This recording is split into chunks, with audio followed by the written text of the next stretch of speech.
Hola a todos, ¿qué tal? ¿Cómo estáis? Mi nombre es Chris y hoy vamos a hablar de películas. Primero de todo, tengo que avisar de que si no te has visto la película de la que estoy hablando, no veáis este vídeo, porque va a estar llenísimo de spoilers. Yo no soy capaz de hacer una definición de esta cosa sin hacer algún spoiler, entonces si no os la habéis visto, id, vedla, sufrid o no, y ya luego venís y os miráis el vídeo. Un detalle, si has hablado conmigo más de una hora probablemente sepas, es que soy muy fan de todo lo que tenga que ver con vampiros y Drácula. Me he visto prácticamente todo lo que existe, yo creo que de vampiros, de lo audiovisual en este planeta, y digamos que mi aproximación a esta pieza audiovisual era bastante escéptica. Cuando salió el tráiler de esta película, que creo que lo vi allá por finales de octubre o principios de noviembre, no recuerdo muy bien, lo vi y dije, buah, esto está hecho para mí. ¿Qué ocurre? Que al mismo tiempo yo era muy escéptica porque no sabía si le iban a hacer justicia a la historia. Teniendo en cuenta que si te gustan las películas de Drácula, podrás admitir que hay pocas que son verdaderamente buenas, incluso las que son buenas con pequeños matices, digamos que yo era un poco bastante escéptica en qué me podía esperar de la historia. He tardado bastante tiempo en vérmela, pero solamente puedo decir que la espera ha merecido la pena. Para empezar, hablemos del casting. El 90% de la gente sabrá que el casting es un gran peso que tiene una película a la hora de contar una historia. Puedes tener una historia maravillosa, pero con un casting desastroso se convierte en una mierda, y puedes tener una historia muy deficiente que con un buen casting crece y luce mucho. Aquí se juntan las dos cosas en mi modesta opinión. Para empezar, tenemos una actriz principal bastante potente.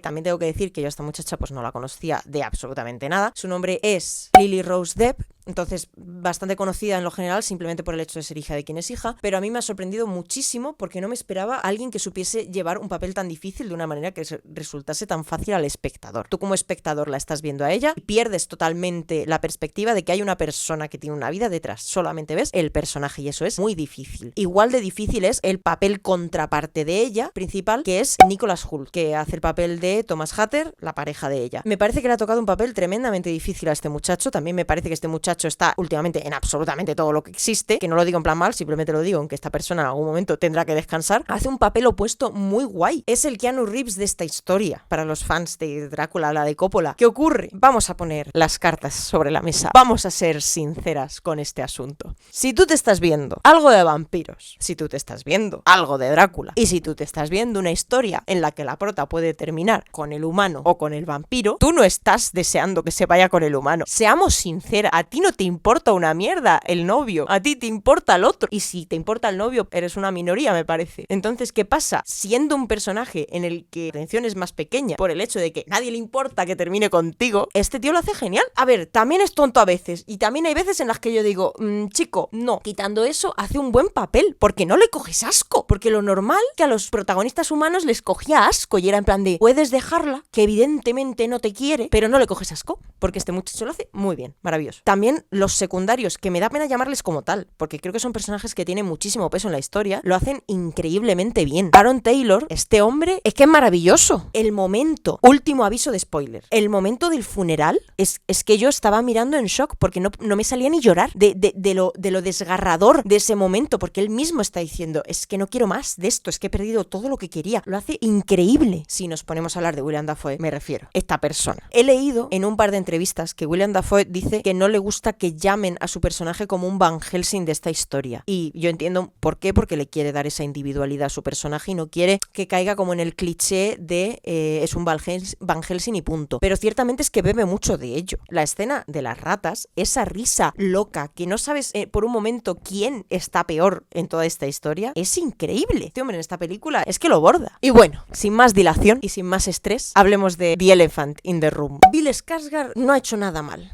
en su carrera cinematográfica, y si lo ha hecho, pues yo no me lo he visto, así que soy más feliz por ello. Ya de por sí, yo tuve un problema con él cuando salió It. Es el único libro que no me he podido terminar a día de hoy, pero cuando me vi su peli fue un miedo, pero al mismo tiempo, oye, mira, sí, me parece bien, me gusta tu rollo, no sé de qué vas, pero me gusta tu rollo, maravilloso. Aparte que la película tiene una fotografía también preciosa, que yo creo que eso es una cosa que aquí a Nosferatu le da la guinda, el besico en la frente. Tiene una cinematografía esta película, te puedo decir que con otro director y con otra cinematografía, la película sería bastante peor, Porque dime tú, o sea, ¿cómo haces una historia como Drácula? Porque al final, pero es un poco Drácula, draculea la peli draculea. ¿Cómo lo haces no cómico? Él habla, por ejemplo, el director, de que una de las películas en las que se paró a pensar en que podía hacerse una película buena de Drácula fue la de Drácula de Leslie Nielsen, esta de 1995. La peli es cómica. Es que es cómica hasta el punto de resultar ridícula, pero es que si te paras a pensar, las películas de Drácula se toman a veces demasiado en serio. Y las pelis de vampiros y las series de vampiros a veces son demasiado, oh, te voy a chupar la sangre. Y son un poquito jaja. Hay un par de momentos en la peli en los que a mí me dio un poquito la risa. También porque con quien iba ayudó a que me diese la risa en varios momentos, lo cual se lo agradezco enormemente porque lo pasaba profundamente mal. Me saltó la alerta médica en el reloj por pulsaciones. Kithir, porque recuerdo más o menos al principio, cuando Nicholas Hoult llega al pueblo antes justo de llegar al castillo, que hay un grupo de gitanos que se ponen a tocar música. A mí me hizo mucha gracia el señor de la pandereta, porque le estaba tocando la pandereta a esta distancia y yo decía, yo no podría haber menos reído, porque es la sensación de señor, apártese un poco con su pandereta que me está agobiando. A mí esa escena, por ejemplo, se me hizo un poco de risa. Igual que cualquier escena en la que a partir de la mitad de película este hombre se ponía a correr, porque era un correr de es que no puedo con mi alma. Y no hacer, o sea, y hacer eso y que no resulte cómico y ridículo es complicado. Te lo hace el director y te lo hace el casting y te lo hace también mucho la música. Pero es que es difícil. Hablando de música, ¿qué música tiene esta película? Maldita sea, es que no sé quién es el músico. Vale, el compositor de la banda sonora es Robin Carolan, que honestamente yo no lo conocía de nada. Y también es el compositor de Northman, que es también dirigida por Robert Eggers. O sea, está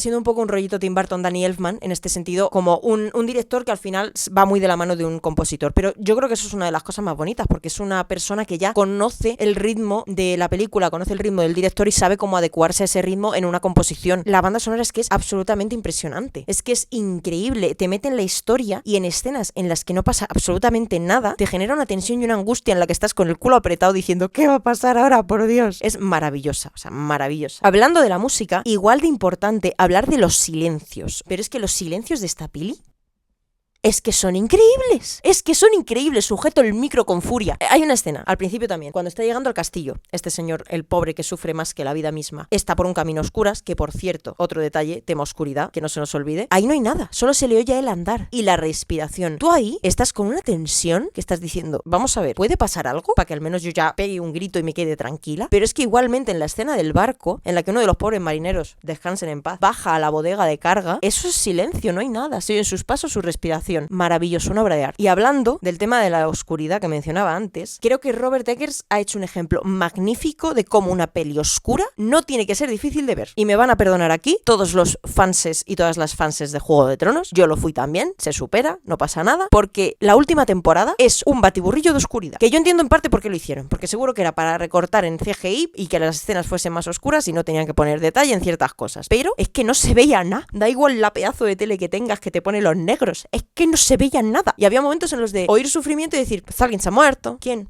No lo sé. Ya me enteraré después, cuando haya luz. Esta peli, que transcurre yo creo que un 80% en oscuridad, se ve perfectamente. Y además tiene una luz, tiene un detalle en esa luz puesta en cada plano de manera muy minuciosa y de manera que perfectamente está hecha con una intención para que tú veas lo que ellos quieren que tú veas. Es que quiero decir, por favor, hay dos escenas que vienen a la mente con el tema de la luz. Una es la del carruaje, precisamente cuando el carruaje está cruzado en medio de la calle y se abre la puerta lentamente. Esa luz que cae sobre el carruaje pone en detalle algunos elementos para que tú veas que es un carruaje que se está abriendo y que está la puerta abriéndose sola, pero como tal no te da ningún detalle más allá de que al resaltarte esas luces te resalta también donde hay oscuridad y es lo que genera ese sentimiento inconcreto de un miedo que no sabes de dónde viene. Y la segunda escena es la escena en la que Helen duerme con Anna, se asoma a la ventana, abre la ventana y cuando se gira está nuestro señor en la pared. No se ve esa escena, me explico. Hay muchísima oscuridad, podría no verse absolutamente nada, pero le ves los detalles que el director quiere que veas. Ves los perfiles del traje, ves el perfil de los hombros, donde claramente se ve la diferencia de estatura entre uno y otro. Eso es una obra de arte. Robert, te queremos. Haz más cosas, o sea, adapta más cosas, lo que sea, por favor, gracias. Y por último, vamos a hablar del tema, que al final iba a decir que iba a hablar de este señor y no lo he hecho. Me parece súper valiente por parte del director la aproximación narrativa que ha hecho con esta película. Me explico. En general, el 90% de las adaptaciones de Drácula o de una historia de vampiros terminan con los buenos ganando y los malos muriendo. Es decir, Drácula o el vampiro se muere y el resto viven felizmente el resto de sus vidas. Que eso no es que esté mal. Pero, como persona que lee mucho, estoy un poco cansada de las historias que terminan bien. Cuando una historia tiene mucho en juego y se juegan mucho los protagonistas, que todos sobrevivan, queda poco realista. Y me decepciona un pelín. Lo cual hace que muchas veces una novela para mí pierda por el hecho de que ha tenido un final muy conservador. Ni un Juego de Tronos, en el que te cargas absolutamente a todos los personajes sin ningún tipo de control, ni un Qué felices somos, hemos ganado, en el que absolutamente nadie muere sin ningún tipo de repercusión. Yo estoy cansada de novelas en las que muere el secundario cómico o el amigo o amiga del prota o la prota. Llega un momento en el que te harta, porque son gente con la que no creas verdadero vínculo, se muere y te tiene que dar pena, pero la realidad es que la mayoría de las veces esta gente nos da igual, los que nos importan son los protas. Y los protas siempre sobreviven. Y eso me parece una cosa que aburre bastante. Dicho esto, me parece que el final es muy valiente por el hecho de que ella finalmente se sacrifica por todos para que todos puedan vivir y seguir viviendo, pero me parece también muy valiente otra cosa. Y esto hay que decirlo porque me encontré un meme anoche que define perfectamente esta cosa. El meme es el siguiente, que os lo pongo por aquí, básicamente. El meme viene a decir que la primera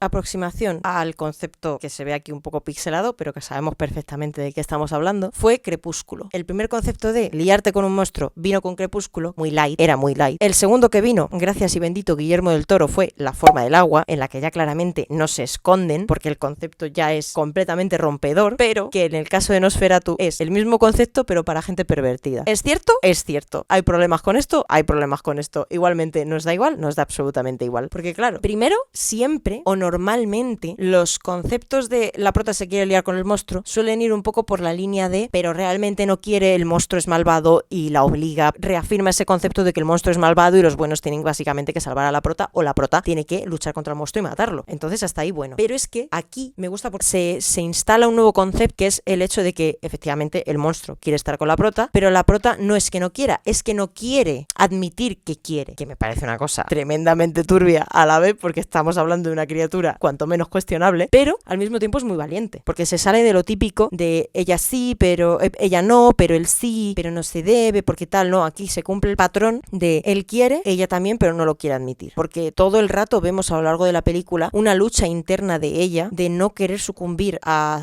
sus deseos, no querer sucumbir a lo que él quiere, porque aunque ella quiera, sabe que no está bien. Entonces tienes toda esa lucha a lo largo de la película, hasta que llega al final, en la que ya no hay lucha ni hay nada, simplemente hay una escena que yo creo que se ha marcado en el cerebro de todas las personas que hemos ido al cine de por vida. O sea, yo vivo en shock desde que fui anoche al cine. Muy valiente, y también creo que pudiendo haber sido una escena muy incómoda, muy violenta para el espectador, muy extraña, la hicieron tremendamente bonita porque la hicieron muy sutil, la hicieron muy suave, de una manera muy estética, hasta que llega al final, con la última escena final que todos recordamos y todas sabemos en nuestra memoria, que ya ahí sí te genera esa sensación de que acabo de ver, pero de primeras lo hacen de una manera en la que no resulta violento. Dicho esto, yo no soy una persona imparcial, una lo admite, pero tengo que decir, para mí, película del año pasado, a pesar de que me la haya visto yo este año, y película de este año, la mejor. Es que dudo que vaya a llegar algo que supla el vacío que siento ahora sabiendo que no voy a poder vérmela por primera vez otra vez. Es que de verdad, fue una experiencia tan maravillosa, es que fue...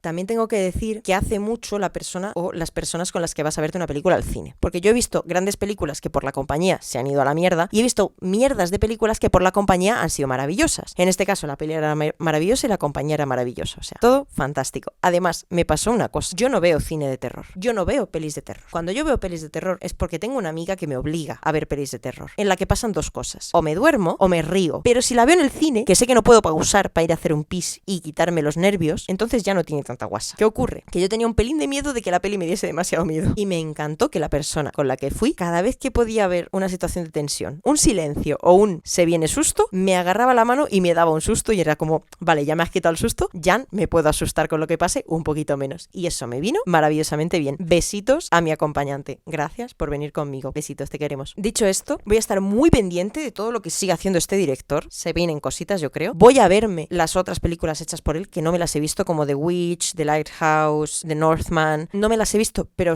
me han dicho que tienen mucho su vibra, entonces tengo muchas ganas de vérmelas. Y dicho esto, decir que la vida nunca va a ser igual, que yo soy una mujer más feliz, que ahora todos mis fondos de pantalla son de este señor, básicamente. Por último, comentar que agradezco un montón a toda la gente que me ha dejado comentarios bonitos en el vídeo anterior. No vamos a dejar de hablar de libros, que conste, vamos a seguir hablando de libros, pero es que yo tenía que expresar esto que tengo dentro con esta película, porque si no lo hacía, me daba algo. Pero bueno, que se vendrán vídeos hablando de libros, no preocuparse. Tengo muchas opiniones, tanto del libro que me estoy leyendo ahora como de los libros que me leí el año pasado, entonces iremos viendo y ya está. Que muchas gracias a todo el mundo por aguantarme hablando de esta película. Esto es un momento fan. Si conocéis a Andrea Compton, es mi momento Andrea Compton, así que se me respeta, porque yo de este señor y de esta mujer juntos y no quiero hablar de otra cosa, entonces yo tenía que hacer un vídeo hablando de esta gente porque si no me moría. Así que nada, muchas gracias a todo el mundo por aguantarme, muchas gracias a todo el mundo por ver el vídeo, como siempre os leo en comentarios, cualquier recomendación de libro, de peli, de serie, lo que queráis recomendarme lo tendré en cuenta para próximos vídeos y ya está, que tengáis un buen día, una buena semana, una buena tarde y nos vemos en el próximo vídeo. ¡Chao!